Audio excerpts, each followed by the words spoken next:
Apreciados amigos, desde las postrimerías del siglo VII a.C. nos llega un mensaje de aliento y esperanza. Ese mensaje puede sintetizarse en dos declaraciones breves y concisas. Primera, Dios conoce el futuro y lo conoce a la perfección. ¿Cómo hace para conocerlo? Eso está más allá de nuestra comprensión porque somos totalmente incapaces de predecirlo. No, nosotros no conocemos el futuro, pero Dios sí lo conoce. Y esto es algo que no deberíamos olvidar, ya que es precisamente esa confianza la que fundamenta todas nuestras plegarias. La confianza de que nuestro Padre Celestial conoce de antemano lo que será lo mejor para nosotros. La segunda declaración no es menos importante. Dios no solamente conoce el futuro, sino que el futuro está en sus manos. Está bajo su control.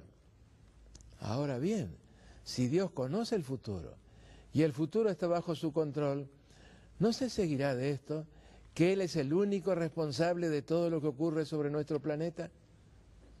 ¿No habría que atribuirle a Él todo el dolor, toda la violencia, todas las guerras, todas las calamidades, todas las enfermedades y por ende todas las muertes? Para muchos este razonamiento parece lógico y hasta atractivo.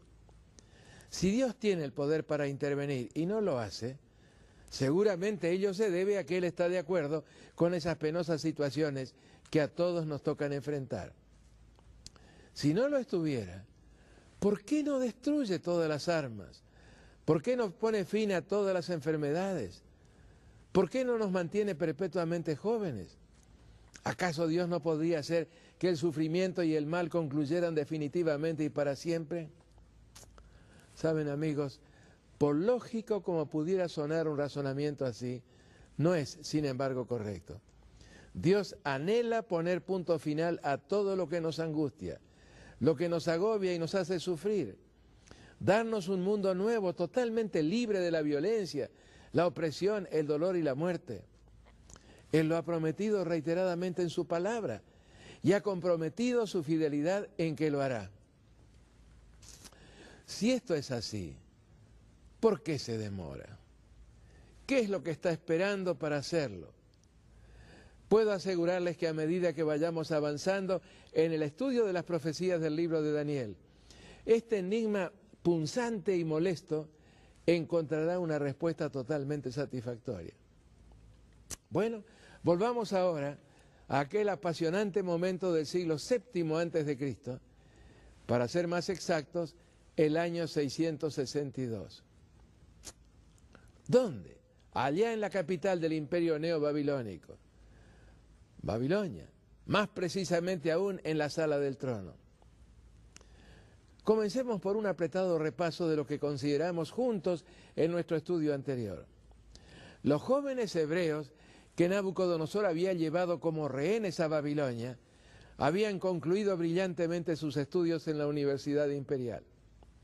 Tan impresionado había quedado el rey por la calidad de sus exámenes finales, que de inmediato los incorporó a la corte babilónica, asignándoles puestos de responsabilidad y prestigio. No mucho después, Nabucodonosor tuvo un sueño impresionante. El rey advirtió que no se trataba de un sueño común, sino que seguramente encerraba algún mensaje acerca del futuro de su imperio, y aún del mundo. A pesar de que lo olvidó en sus detalles, se despertó con la plena certeza de que alguien con mayúscula, se había acercado a él mientras dormía, con el propósito de revelarle algo de gran importancia. Despertó con un interés urgente, angustioso, de recordar lo que se le había mostrado y de conseguir alguna interpretación de lo que tan rápidamente se había evaporado de su recuerdo. En su preocupación acudió a quienes, según él lo entendía, eran los únicos que podían ayudarlo en esa contingencia, los eruditos de la Universidad de Babilonia y los dirigentes religiosos de su imperio.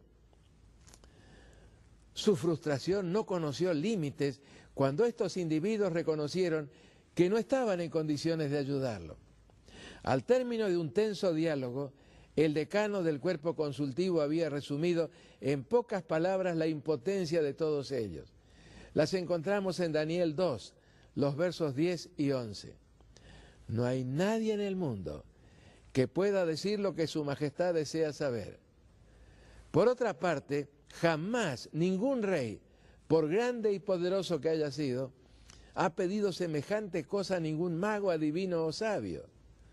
Lo que su majestad pide es tan difícil que no hay nadie que se lo pueda decir, a no ser los dioses, pero ellos no viven entre los hombres. A no ser por los dioses, pero ellos no viven entre los hombres. Estos eruditos y líderes religiosos pretendían mantener contactos con un cierto nivel de divinidades, pero con honestidad sorprendente debieron admitir ante el rey que no tenían acceso a la divinidad suprema, de cuya existencia y capacidad conocían, pero no acerca de la forma cómo acercarse a ella con sus consultas. Por encima de toda y cualquier presunta divinidad secundaria, reconocían la existencia de un Dios superior a todos ellos. Ahora, un sueño revelador, como el que Nabucodonosor afirmaba haber tenido, seguramente procedía de esa divinidad superior. Y tanto como ellos lo supieran, no había nadie en el reino en condiciones de contactarla. Y no obstante había alguien. ¿Quién? ¿O quiénes? Precisamente esos jóvenes hebreos que habían sido sus alumnos y que tan recientemente habían concluido sus estudios. Era precisamente el Dios de los hebreos, el único Dios, quien se había acercado en sueños al joven monarca con el propósito de responder a sus inquietudes acerca del futuro. Lo había hecho con el propósito no de satisfacer la curiosidad del rey, sino con el designio de invitarlo a cooperar con él en el cumplimiento de los planes de amor y misericordia que él, Dios, tiene para toda la humanidad. Se le acercó en sueños para mostrarle cuál habría de ser el futuro de Babilonia y cuál el papel o rol que Dios le había asignado. Pasando por alto algunos de los detalles que ya vimos en nuestro tema anterior, retomemos el relato. Estamos en la sala del trono, justamente en el momento cuando el capitán Arioc introduce a Daniel ante el rey. Escuchemos ahora a Daniel. Daniel 2, 27 al 30. No hay ningún sabio, ni adivino, ni mago, ni astrólogo que pueda explicar a su majestad el misterio que desea conocer. Pero hay un Dios en el cielo que revela los misterios, y Él ha hecho saber a su majestad lo que va a pasar en el futuro. Voy a explicarle a su majestad el sueño y las visiones que ha tenido mientras dormía. Su majestad se hallaba en su cama. Se puso a pensar en lo que va a pasar en el futuro. Y el que revela los misterios se lo ha dado a conocer. También a mí me ha sido revelado este misterio, pero no porque yo sea más sabio que todos los hombres, sino para que yo explique a su majestad lo que el sueño significa y que así su majestad pueda comprender los pensamientos que han venido a su mente. Daniel 2, 27 al 30. Tratemos de imaginar la escena. El rey profundamente interesado en lo que Daniel pudiera decirle, pero al mismo tiempo bastante escéptico de que el joven recién graduado pudiera proporcionarle informaciones que no habían estado al alcance de todos sus sabios. De ahí la pregunta: ¿podrás tú hacerme conocer el sueño que vi y su interpretación? En otras palabras, ¿podrás tú hacer lo que ninguno de mis sabios y consejeros, hombres todos de mucho conocimiento y larga experiencia, no pudieron hacer?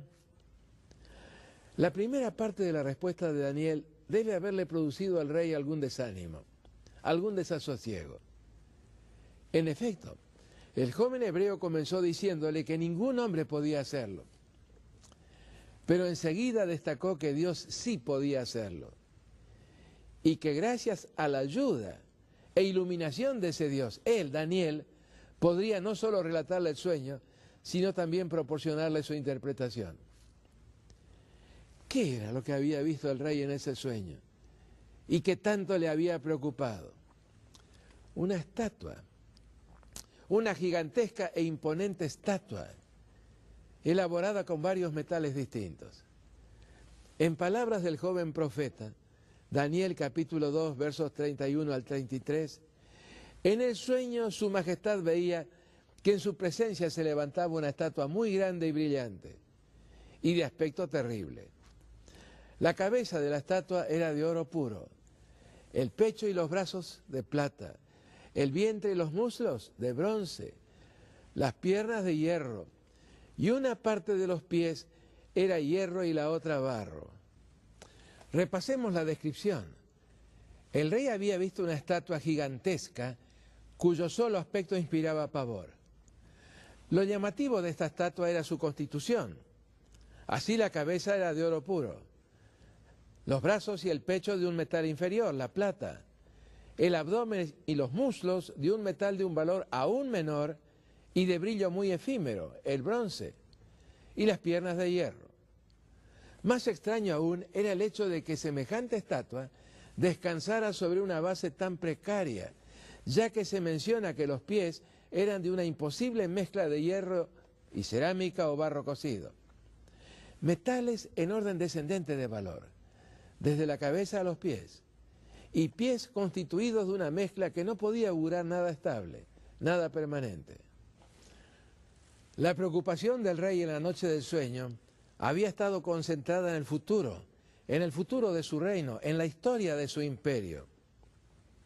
Él estaba construyendo un vastísimo y poderosísimo imperio, más poderoso que cualquier otro que hubiera existido antes. Su plan era darle una organización y un respaldo defensivo militar tales como para que subsistiera para siempre. Nabucodonosor comprendía, sin embargo, que él mismo no era inmortal.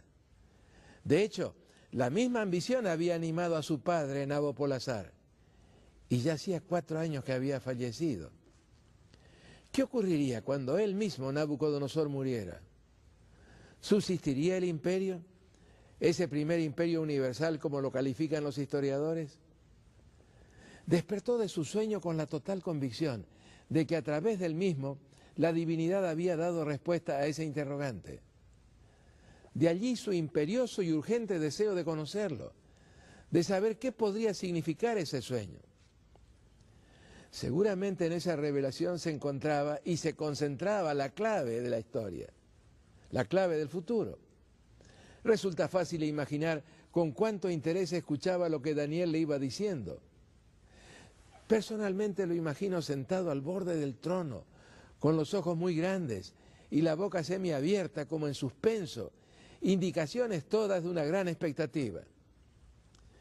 Pero ¿podría Daniel interpretar el sueño tan certeramente como se lo estaba revelando ahora en todos sus detalles? Escuchemos las palabras de Daniel en el capítulo 2, versos 36 al 43. Este es el sueño, y ahora voy a explicar a su majestad lo que el sueño significa. Su majestad es el más grande de todos los reyes, porque el Dios del cielo le ha dado el reino, el poder, la fuerza, el honor y el dominio sobre todos los lugares habitados por hombres, animales y aves. Él lo ha puesto todo bajo el poder de su majestad, que es la cabeza de oro. Notemos, amigos, Nabucodonosor, personificación de Babilonia, estaba representado por la cabeza de oro. El oro simbolizaba entonces el primer imperio universal. Sigamos a Daniel en su explicación. Después, el reino de su majestad, habrá otro reino inferior al suyo y luego un tercer reino de bronce que dominará sobre la tierra. Y aquí también necesitamos introducir un corto paréntesis. Los 2 imperios que sucederían a Babilonia no alcanzarían a tener el brillo y la refulgencia del imperio del Éufrates. La plata es un metal precioso, no hay duda, pero su valor es notablemente inferior al del oro. Y en cuanto al bronce, convenientemente pulido, puede alcanzar un brillo apreciable, pero siempre de corta duración.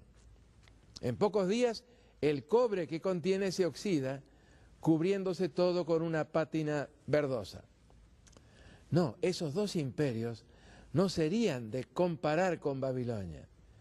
Pero habría un cuarto imperio universal. ¿Cómo sería ese imperio? En palabras de Daniel, vendrá después un cuarto reino, fuerte como el hierro. Y así como el hierro lo destroza todo y lo destruye, así ese reino destrozará y destruirá a todos los otros reinos. Notemos bien, el cuarto imperio universal sería un imperio de hierro. Nada podría resistirle. Y todo poder que se levantara contra él sería destrozado, aplastado. En síntesis, cada uno de estos metales representaba un imperio distinto. ¿Cuántos imperios universales habría? 4. Solamente 4 y no más, representados por los metales de la estatua. ¿Lo corrobora la historia? La verdad es que con absoluta precisión, allá en Babilonia, en las postrimerías del siglo VII a.C., el Dios del cielo, como lo llama Daniel, reveló lo que habría de ocurrir a lo largo de muchos siglos, no menos de 26 siglos. Y la historia no ha hecho más que comprobar la exactitud del extraordinario conocimiento que Dios tiene del futuro. ¿Cuáles fueron esos 4 imperios universales?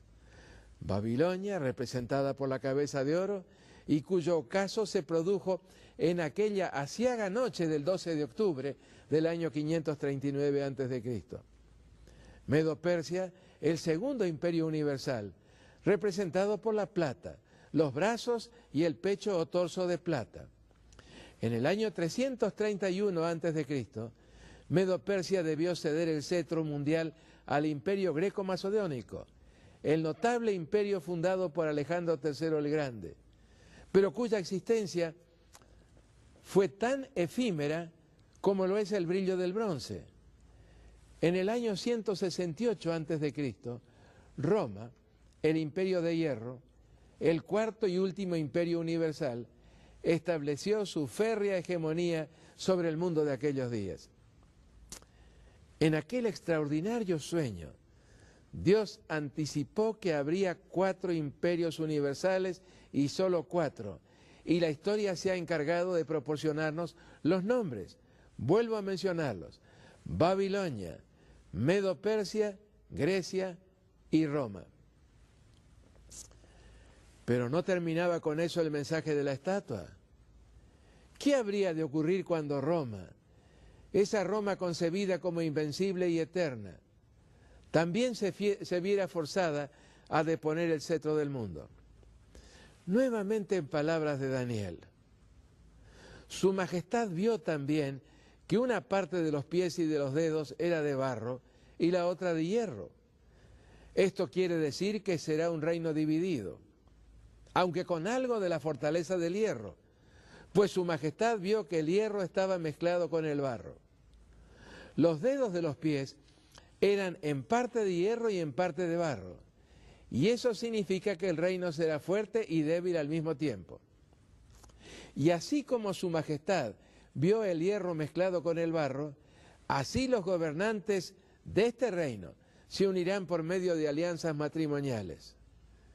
Pero no podrán formar un solo cuerpo entre sí, como tampoco puede el hierro mezclarse con el barro.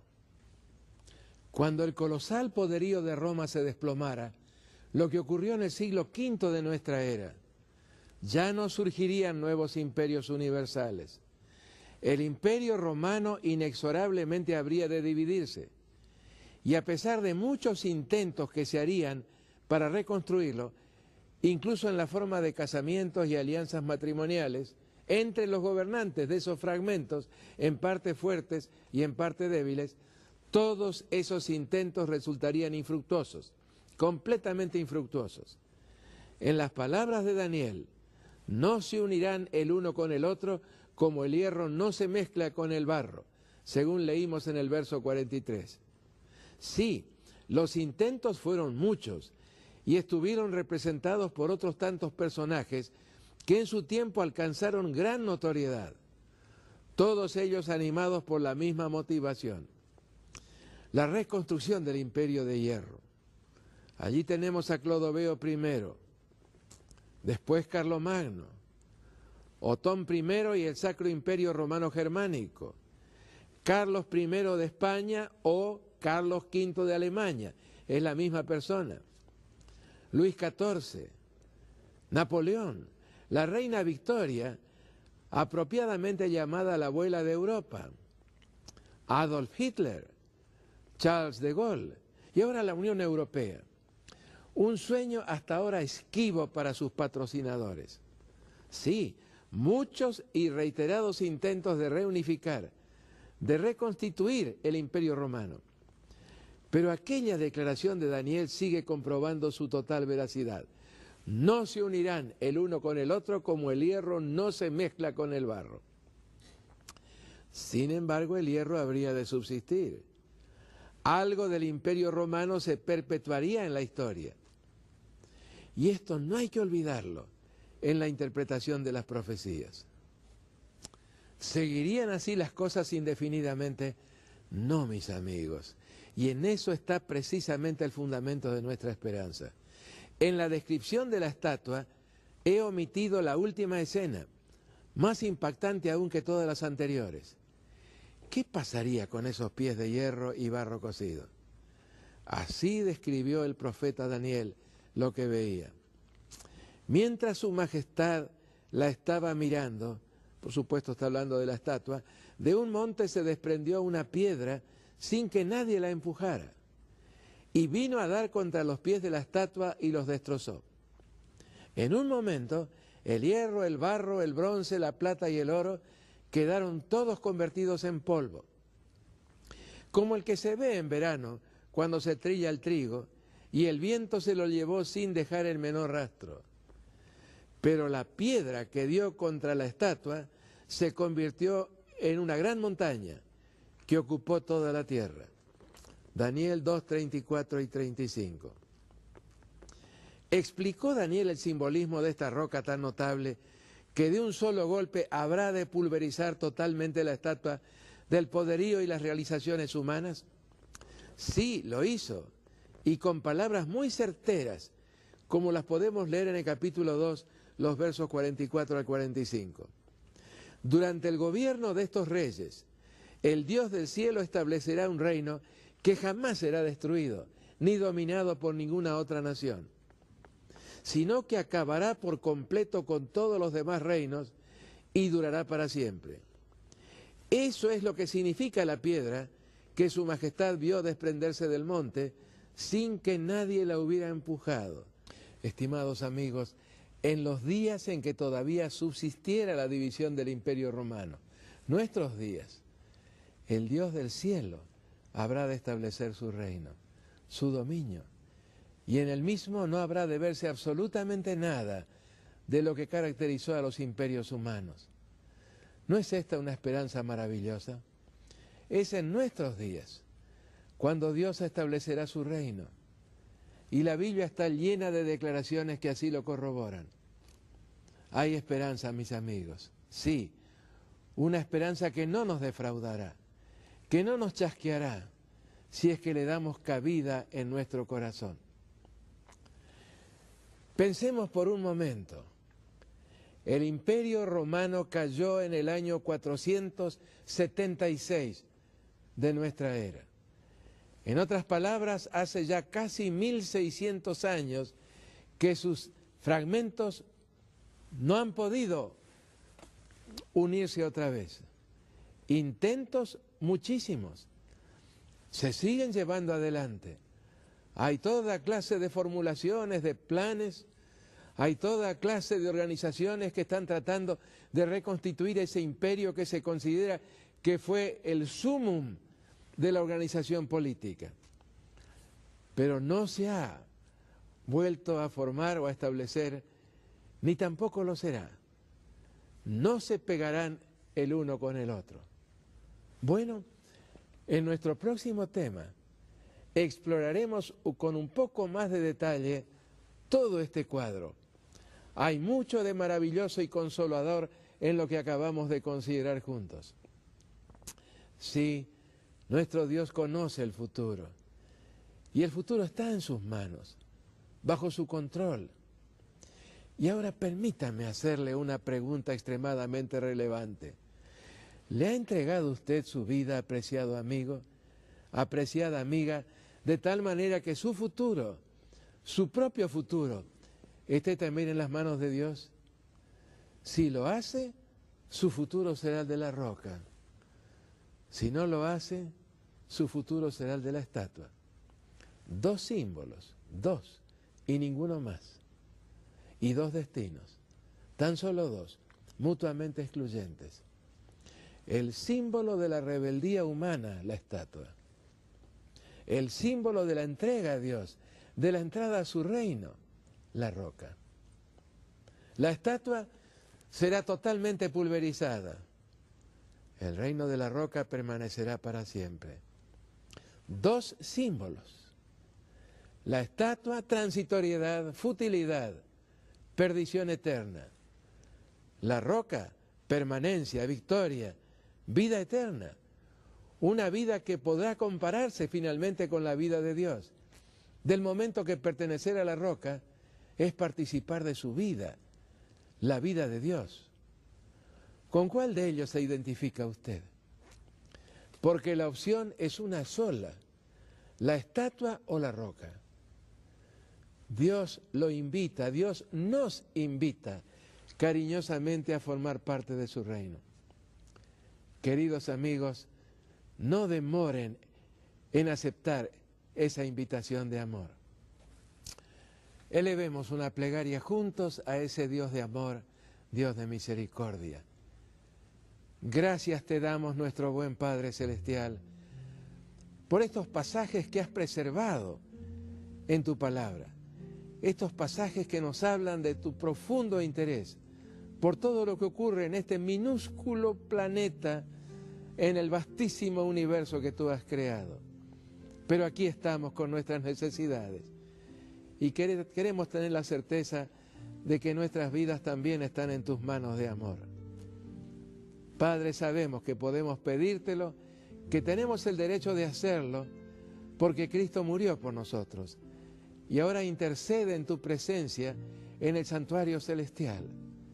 Quiero rogarte en forma muy especial por todos nuestros queridos televidentes. Cuídalos en todo aspecto de su vida. Gracias, Padre amado, por esta certeza, por esta seguridad. Es algo que no solamente te agradecemos, sino que de todo corazón te lo pedimos en el nombre precioso de Jesús nuestro Salvador. Amén.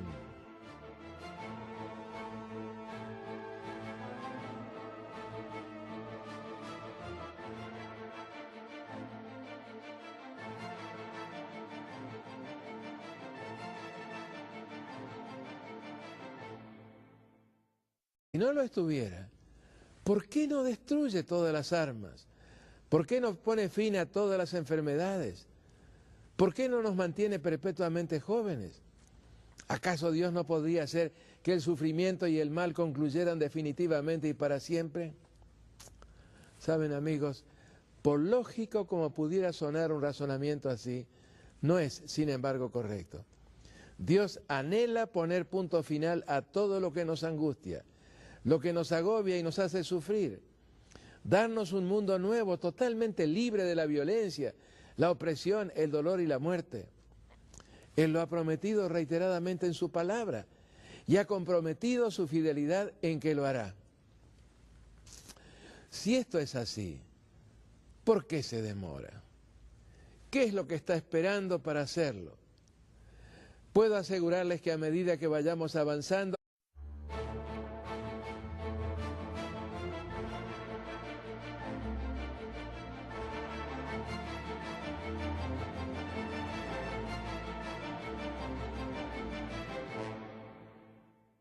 apreciados amigos, desde las postrimerías del siglo VII a.C., nos llega un mensaje de aliento y esperanza. Ese mensaje puede sintetizarse en dos declaraciones breves y concisas. Primera, Dios conoce el futuro y lo conoce a la perfección. ¿Cómo hace para conocerlo? Eso está más allá de nuestra comprensión porque somos totalmente incapaces de predecirlo. No, nosotros no conocemos el futuro, pero Dios sí lo conoce. Y esto es algo que no deberíamos olvidar, ya que es precisamente esa confianza la que fundamenta todas nuestras plegarias. La confianza de que nuestro Padre Celestial conoce de antemano lo que será lo mejor para nosotros. La segunda declaración no es menos importante. Dios no solamente conoce el futuro, sino que el futuro está en sus manos. Está bajo su control. Ahora bien, si Dios conoce el futuro y el futuro está bajo su control, ¿no se seguirá de esto que Él es el único responsable de todo lo que ocurre sobre nuestro planeta? ¿No habría que atribuirle a Él todo el dolor, toda la violencia, todas las guerras, todas las calamidades, todas las enfermedades y por ende todas las muertes? Para muchos este razonamiento parece lógico y hasta atractivo. Si Dios tiene el poder para intervenir y no lo hace, seguramente ello se debe a que Él está de acuerdo con esas penosas situaciones que a todos nos tocan enfrentar. Si en el estudio de las profecías del libro de Daniel, este enigma punzante y molesto encontrará una respuesta totalmente satisfactoria. Bueno, volvamos ahora a aquel apasionante momento del siglo VII antes de Cristo, para ser más exactos, el año 662. ¿Dónde? Allá en la capital del imperio neobabilónico, Babilonia, más precisamente aún en la sala del trono. Comencemos por un apretado repaso de lo que consideramos juntos en nuestro estudio anterior. Los jóvenes hebreos que Nabucodonosor había llevado como rehenes a Babilonia habían concluido brillantemente sus estudios en la Universidad Imperial. Tan impresionado había quedado el rey por la calidad de sus exámenes finales, que de inmediato los incorporó a la corte babilónica, asignándoles puestos de responsabilidad y prestigio. No mucho después, Nabucodonosor tuvo un sueño impresionante. El rey advirtió que no se trataba de un sueño común, sino que seguramente encerraba algún mensaje acerca del futuro de su imperio, y aún del mundo. A pesar de que lo olvidó en sus detalles, se despertó con la plena certeza de que alguien con mayúscula, se había acercado a él mientras dormía, con el propósito de revelarle algo de gran importancia. Despertó con un interés urgente, angustioso, de recordar lo que se le había mostrado y de conseguir alguna interpretación de lo que tan rápidamente se había evaporado de su recuerdo. En su preocupación acudió a quienes, según él lo entendía, eran los únicos que podían ayudarlo en esa contingencia.